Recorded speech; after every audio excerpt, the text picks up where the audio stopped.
Eu novamente, agora com a nossa aula 4 deste curso de vocalização de poemas do corpo de voz na ação Corpo Quarentena. Bem, conforme a aula anterior, a aula 3, eu vou comentar um pouco mais sobre vocalização cortada e cursiva, observando alguns detalhes sobre harmonia e ritmo, principalmente sobre ritmo, que foi do que basicamente não falei. Eu basicamente citei, salvo engano, no vídeo anterior. Para tanto, vou apresentar a vocês um poema da Conceição Evaristo, um poema sem título que se inicia pelos seguintes 2 versos. A noite não adormece nos olhos das mulheres. É um poema do livro Poemas da Recordação e Outros Movimentos, de 2008. Esse poema se encontra na página 21 do livro, mas também pode ser encontrado na página 26 do volume 19 da revista Cadernos Negros, que na verdade foi o Meio que publicou o poema pela primeira vez. Isso em 1996. São 22 anos antes, da publicação do livro Poemas da Recordação e Outros Movimentos. Pois bem, eu vou proceder conforme o vídeo anterior, da aula 3, apresentar o poema na tela e vocalizar para vocês. Na sequência, tiro o poema da tela e apresento alguns comentários. Retornarei ao poema na tela para alguma observação a mais. Então vamos lá, o poema na tela. A noite não adormece nos olhos das mulheres. A lua fêmea, semelhante nossa, em vigília atenta vigia a nossa memória. A noite não adormece nos olhos das mulheres. Há mais olhos que sono, onde lágrimas suspensas virgulam lapso de nossas molhadas lembranças. A noite não adormece nos olhos das mulheres. Vaginas abertas retêm e expulsam a vida, donde anás, zingas, gambeles e outras meninas luas afastam delas e de nós os nossos cálices de lágrimas. A noite não adormecerá jamais nos olhos das fêmeas, pois do nosso sangue mulher, de nosso líquido lembradiço, em cada gota que jorra, um fio invisível e tônico pacientemente cose a rede de nossa milenar resistência. Pois bem, conforme vocês podem ter observado, tendo acompanhado o vídeo anterior da aula 3, eu privilegiei, digamos assim, a vocalização cortada nessa apresentação que acabei de fazer. Eu dou ênfase, e não é uma ênfase demorada, à passagem, ao andamento entre os versos, o que leva a fazer uma ênfase na coda, na sílaba tônica final de cada verso, e isso não é exatamente o conceito de coda em música, tá? De onde o termo também é utilizado. Como o termo passagem, andamento, ritmo, harmonia, que se empregam em poesia, não tem exatamente o mesmo sentido em música, outra área do conhecimento. Enfim, mas não vem ao caso tratar diretamente aliás, objetivamente disso. Em alguns casos da vocalização cortada, a própria composição do verso, na estrutura do poema, na composição, na organização do poema, é algo que facilita, ou porque indica uma estacada, ou um ponto, ou uma interrogação, conforme mostrei no primeiro verso do soneto segundo, dos sonetos que não são de Hilda Hilst, ou porque o verso compreende uma oração intercalada, mostrei isso no caso da Hilda Hilst também. Ou palavras que na fala costumamos aqui e ali colocar ênfase, como a adversativa mais, que o Goulart repete, salvo engano, 3 vezes, no 8º movimento do poema Dentro da Noite Veloz, que apresentei também no vídeo anterior. Então aí a gente marca isso, enfatiza, e se isso coincidir com o verso, a vocalização cortada, digamos assim, algo que foi facilitada pelo próprio poema de acordo com a composição, a construção, a estruturação dada por quem o escreveu, a poeta ou o poeta. É o caso aqui na última estrofe do poema da Conceição Evaristo, que apresentei para vocês, de algumas passagens. Vou colocar o poema na tela novamente para vocês observarem. A noite não adormecerá, jamais nos olhos das fêmeas, pois do nosso sangue, mulher. Esse tipo de verso, mediante a sua construção de justificativa, explicativa ou explicação, termina tendo uma ênfase, até mesmo quando falamos. Inclusive, essa outra passagem que se refere a pois do nosso sangue, mulher, que a sobreimagem é líquido lembradiço, de nosso líquido lembradiço, a ênfase que se dá comumente, até mesmo se estivéssemos falando para uma passagem desse tipo, termina algo que facilitando uma vocalização cortada. Quando, como eu falo, conforme a composição do verso, a estruturação, a organização, então, organização é uma sobreimagem do sentido de estruturação, que é uma sobreimagem do sentido de composição. E daí eu poderia alinear isso à estruturação, à composição, à organização, tanto faz em que ordem. Entende? É disso que estou falando. Então, algumas formas de verso compreendem esse tipo de composição que algo, como eu disse, facilita a vocalização cortada. E que, inclusive, numa vocalização cursiva, levaria tanto. Vou retornar o poema na tela para observar isso na mesma estrofe, agora de maneira cursiva. Vejam. A noite não adormecerá jamais nos olhos das fêmeas, pois do nosso sangue, mulher, de nosso sangue quebra... de novo, errei. A noite não adormecerá jamais nos olhos das fêmeas, pois do nosso sangue, mulher, de nosso líquido, lembrar disso, em cada gota que jorra, um fio invisível e tônico pacientemente cose a rede de nossa milenar resistência. Notem que a passagem do pois, a passagem de nosso líquido, apresentam uma ligeira quebra em relação à sequência anterior, que é mais cursiva, mais contínua. A noite não adormecerá jamais nos olhos das fêmeas. Pois, então, permite uma ligeira quebra nessa cursividade, nessa continuidade. Então, se torna um verso que, de certo modo, como eu disse, facilita a marcação da passagem entre eles, mesmo numa leitura cursiva. Então, há casos que a vocalização cortada, algo que já está dada em certos versos do poema, não em todos. Sobretudo, também, conforme falei no vídeo anterior, na poesia da modernidade, lá desde meados do século XVIII até a atualidade, em que a maioria dos poemas, em sua maioria, quer dizer, a maioria dos poemas, em sua maioria textual, tendem a apresentar versos que, um a um, vão produzindo sentido.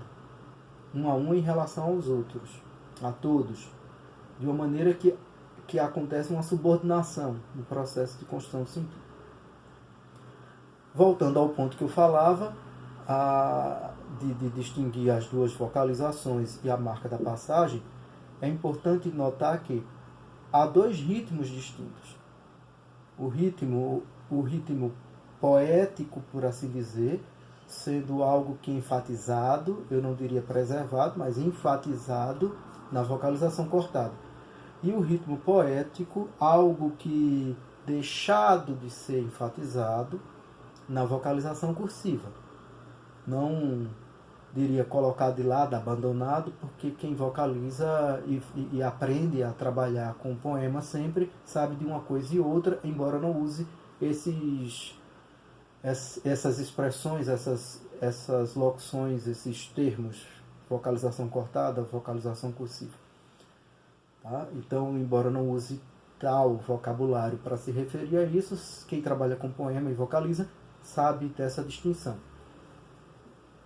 Há um ritmo próprio na cursividade e o outro na vocalização cortada, que enfatiza a composição poética e que termina resultando de como a composição poética existe. Por exemplo, nesse caso da Conceição Evaristo, o que é muito comum na poesia em língua portuguesa, na poesia em línguas latinas em geral, há um ritmo marcantemente binário, que eu também gosto de chamar de ritmo parassilábico. É o tipo de ritmo em que, verso a verso, duas sílabas dentre as sílabas tônicas se enfatizam. Quer dizer, duas sílabas tônicas se enfatizam em relação às demais. Ou o múltiplo disso, 4, 6, 8. No entanto, 6, 8 é o caso de versos muito extensos. Mais comum, 2, 4. 2, 4. 2 ainda mais comum ainda. É o tipo de verso que se distingue objetivamente do verso ternário, em que 3 sílabas tônicas se enfatizam em relação às outras. E assim, 6, 9, 12, 15. Mas assim, de 6 em diante, os versos vão ter que ser muito extensos.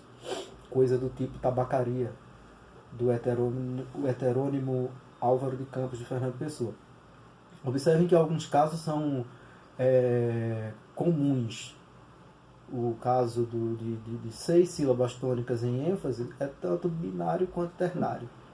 E se tiver um verso muito extenso, digamos assim, um verso grandão, com 12 sílabas tônicas se enfatizando entre outras, imagina quantas palavras não tem aí, quantas palavras e quantas sílabas não tem num verso em que há 12 em ênfase. Tem no mínimo 24, se for tudo com tudo palavras de 2 sílabas. Mas enfim, nesse tipo de caso também temos tanto uma situação binária quanto ternária. Eu ando preferindo dizer parassilábico e imparassilábico porque há versos com apenas uma sílaba em ênfase e às vezes com a palavra de uma única sílaba. Então que não cabe a ser ternário e não é também binário porque só tem uma. Tá? E aí seria o parassilábico, aqueles versos com sílabas tônicas em ênfase que são pares, e o imparassilábico, por sua vez, que são ímpares. De uma a quantas forem, e no outro caso de 2 a quantas forem. Sempre pares cá, ímpar ali. Na vocalização cortada, isso entra em ênfase. Tá? E entra em ênfase mais ainda se você começar a tentar. Vou colocar o poema na tela novamente para observar as 3 primeiras estrofes. Não elas todas, mas versos nelas. O poema. A noite não adormece nos olhos das mulheres. Isso é tipicamente parassilábico. Então, a sílaba noi e a sílaba me, que são tônicas, estão em ênfase. Existe uma outra sílaba no monossílabo tônico, não, mas que perde a ênfase em face dessas duas. Vocalize e você pode observar. Dê atenção a isso. Nos olhos das mulheres. Nesse caso só tem 2 sílabas tônicas no verso, ó e lé. Então só as duas mesmo que estão em ênfase, não tem como. O caso intrigante é o caso de a lua fêmea semelhante nossa, porque há as sílabas lu, fê, lhã e nó, que são tônicas. Quando eu vocalizo assim, a lua fêmea semelhante nó, a lua fêmea semelhante nó, eu tenho fê e nó. Quando eu vocalizo a lua fêmea semelhante nossa, eu tenho fê, lhã e nó. O primeiro caso foi binário, parassilábico. A lua fêmea, semelhante nó. E o segundo caso, ternário, imparassilábico. A lua fêmea, semelhante nós. A última sílaba tônica do verso, né, correspondente à coda, vai ser sempre enfática, porque ela é a sílaba do corte. Ainda com o poema na tela, como vocês estão vendo, o caso de, vamos pegar um verso curto, virgula ou lapso. Virgu e lá. Tipicamente binário, imparasilábico, e só tem essas duas sílabas tônicas mesmo. Gu e lá. Lá. O verso seguinte é um verso mais extenso, com 3 sílabas tônicas. De nossas molhadas lembranças. Que falei? De nossas molhadas lembranças. De nossas molhadas lembranças. De nossas molhadas lembranças. Quando eu for fazendo isso, e for exercitando, sem precisar ficar nó, lá, bran, sem precisar fazer isso, as ênfases vão aparecer. Mas elas vão aparecer, sobretudo, se eu marco o corte do andamento da passagem entre os versos. É isso. Um caso peculiar é quando se listam coisas. Porque a depender da extensão da lista, quantas palavras tiverem com sílabas tônicas, todas elas terminarão em ênfases. Como donde, aí vem 3 nomes. Ainás, zingas, gambelos. Não tem como, pela listagem, as, zin e bé não se enfatizarem. Então, fazendo esse tipo de observação, você começa a ler, compreendendo a composição sonora do poema no que diz respeito ao ritmo, porque esse aposicionamento das sílabas tônicas que se enfatizam tem a ver com a colocação das palavras no verso mediante a escolha vocabular de quem escreveu. Tem a ver com isso. E isso marca na leitura que se tenta ser mais neutra possível, sem muita preocupação em enfatizar um tom um tanto quanto de dolência, como eu fiz na minha vocalização ou de qualquer outra espécie. Marca sempre que elas vão compassar o poema enquanto é vocalizado. Marca sempre isso. Em versos metrificados, isso é muito evidente, porque tem umas cesuras muito marcantes e algumas de tradição. Os versos decassílabos heróicos, 6ª e 7ª sílabas.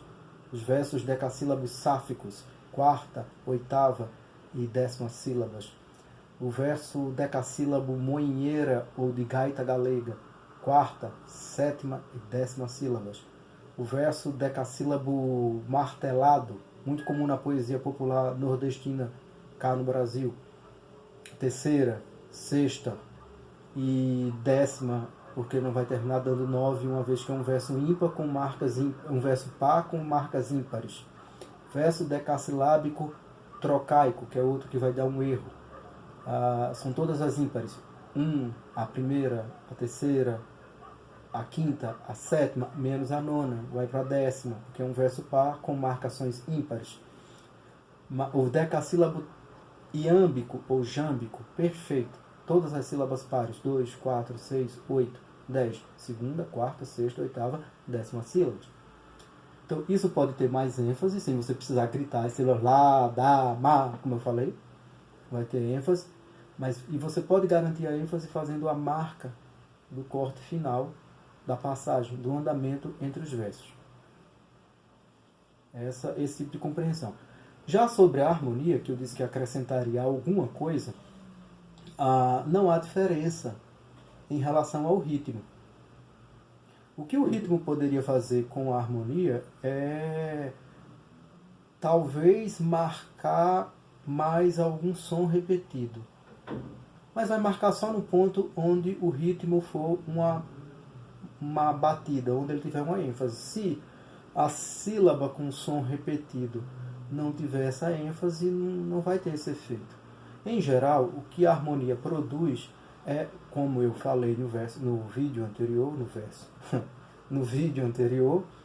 é uma equivalência, uma semelhança e às vezes até uma igualdade entre sons. por aliteração, com consoantes idênticas ou semelhantes, que vão recursivamente aparecendo palavra a palavra no mesmo verso ou entre vários versos, assonante com palavra com os vogais, e não é a mesma letra, tá? Assim como no caso da consoante, é o som aparecendo recursivamente no mesmo verso ou de verso a verso, enfim.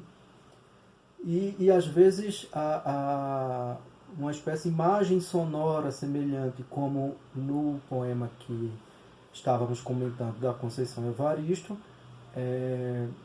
vagina, zingas, meninas. Vagina é o terceiro verso da penúltima estrofe, e zingas é o quinto verso, está no quinto verso, na verdade. Vagina está no terceiro, zingas está no quinto, e já no sexto, meninas. Então isso vai produzindo um efeito de eco. Tá? Um efeito de eco. É comum. Ou o caso da rima, que é um caso de harmonia por excelência, né? Exemplar. Todos os sons combinados com uma posição muito bem marcada. Tá, para terminar, eu vou fazer uma vocalização cursiva do poema da Conceição Evaristo,